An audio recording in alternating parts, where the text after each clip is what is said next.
Welcome back to my weekly vlog series, vlog 10, and today I'm going to talk about the next steps in my trading.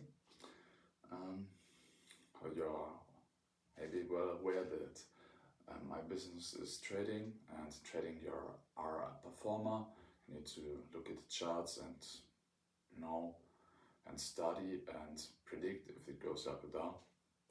And I'm going to talk about the next steps I'm going to take to become a trader that can be profitable and make money. First of all, weekly performance. I read just 2 to 3 hours a day, did the gym, nothing too bad. I have my new floor, it's okay.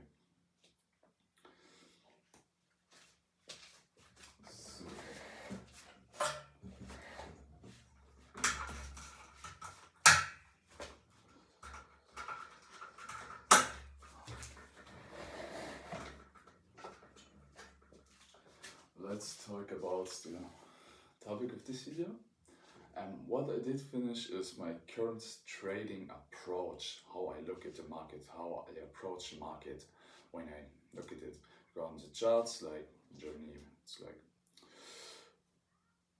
1430, and then I look at the charts and how do I approach it, on what do I really focus on when looking at the chart, how do I internalize it, and what thoughts do I get, what thought processes to start, and that's it. In order to predict if it will go up or down or sideways. That's what I finished. It's a big paradigm log. And the next steps I'm going to take is to really define market profiles. What are market profiles? Very specific market structures. A market structure is when the market goes up or down, it makes patterns.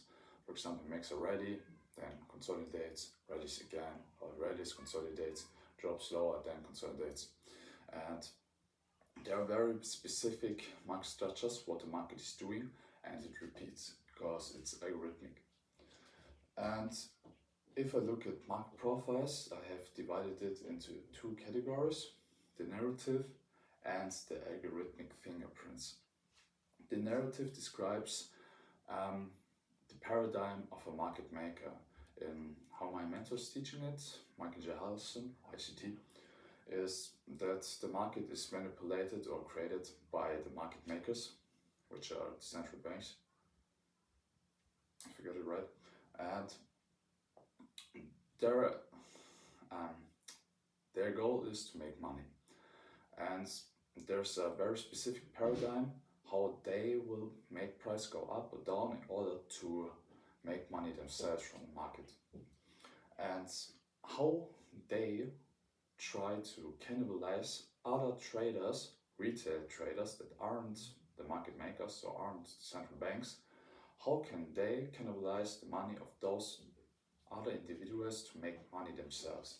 And how they should cannibalize them is described through narrative. And that's what I always have in mind. What is the narrative? Why should the market make this specific market structure? And it always has a narrative attached to it. Everything happens for a reason in the markets. Next thing is the algorithmic fingerprints. When you have the narrative, then there's also algorithmic fingerprints, so the market will make very specific algorithmic patterns you can recognize by studying the charts a lot, and then you will see those algorithmic fingerprints and can combine them with the narrative, and then you have a very specific market profile you can use. And when you see it in the market again, for example, it's formed on Monday, you saw it, and then you define the market profile, how it works, and you see it on Friday again, you will exactly know what the market will do next. You can easily predict it. And that's the reason I have market profiles. The next thing is algorithmic fingerprints. First of all, my mentor ICT didn't really explain it like this. This is just my personal approach on how I look at the market. So you might have other definition of market profile. Then we go to general algorithmic fingerprints for PD arrays. PD arrays are very specific patterns again in the market that form. For example, ICT has a pattern, it's called a breaker. It's a very specific pattern what the candles are doing. And every PD array has algorithmic signatures, so the algorithm will use a PD array very specific. There are signatures I want to see. If it's bullish, it goes up or goes down. If it violates the PD array or not. This will be a bit complicated to just explain with the chart. And every single PD array has algorithmic fingerprints and how they work. And I want also to create or define for every single PD array the algorithmic fingerprints that are significant for me when I'm trading. And if I combine those two things, I can create a trading model. What is a trading model? A trading model is a very specific price area or pattern you want to see, and then you either go long or short, you buy or sell the market. And if I have because why do I want a trading model? I don't want to trade everything.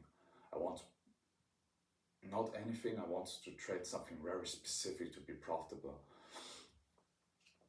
You have a niche. And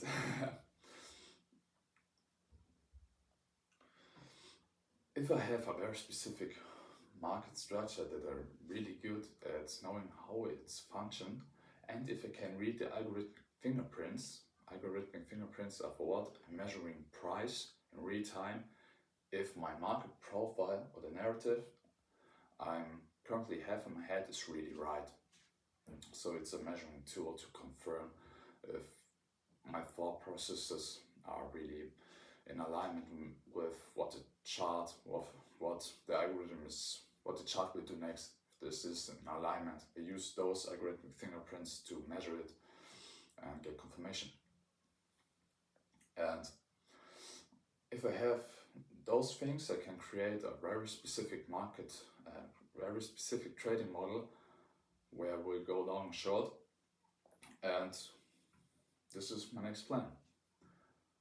To identify and define very specific market profiles, define all the different algorithmic fingerprints for the PD arrays that I'm using when looking at price. And then when I have this, I will go back into the charts, backtest all data from 2024, 2025, all the different days. Look, where did my specific market profile form with the algorithmic fingerprints, and where exactly would I go long or short, where would I put my stop loss, where would I take profits, and how would I manage my risk in order that I can do this consistently. And these are the next steps I'm going to do for my trading.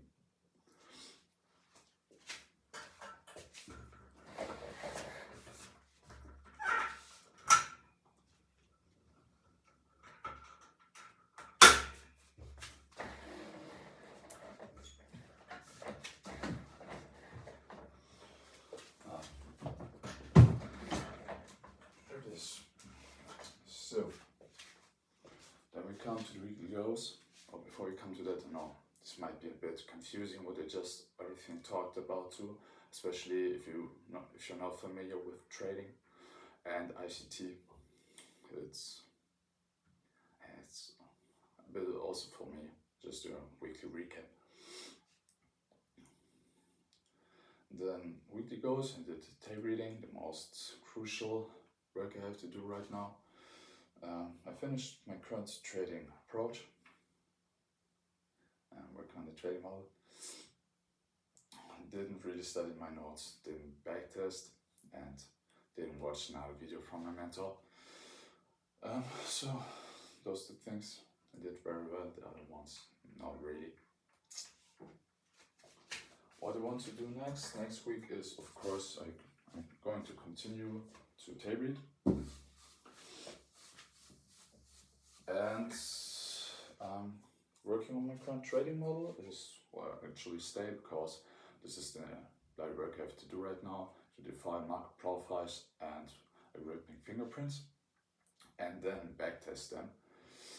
Some backtest will stay too, because if I studied my notes, which will also stay again, I will define market profiles and algorithmic fingerprints, and then I need to backtest them to really get a model.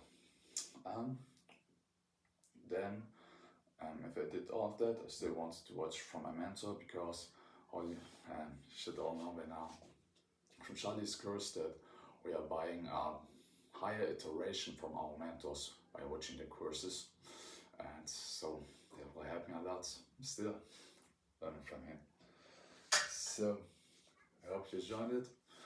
Also, it was a bit maybe not the clearest part of mine to explain what's going on in trading, but to explain it on a deeper level, it would take much more effort, and I'm just doing a little vlog and a recap for myself. So, see you all next week.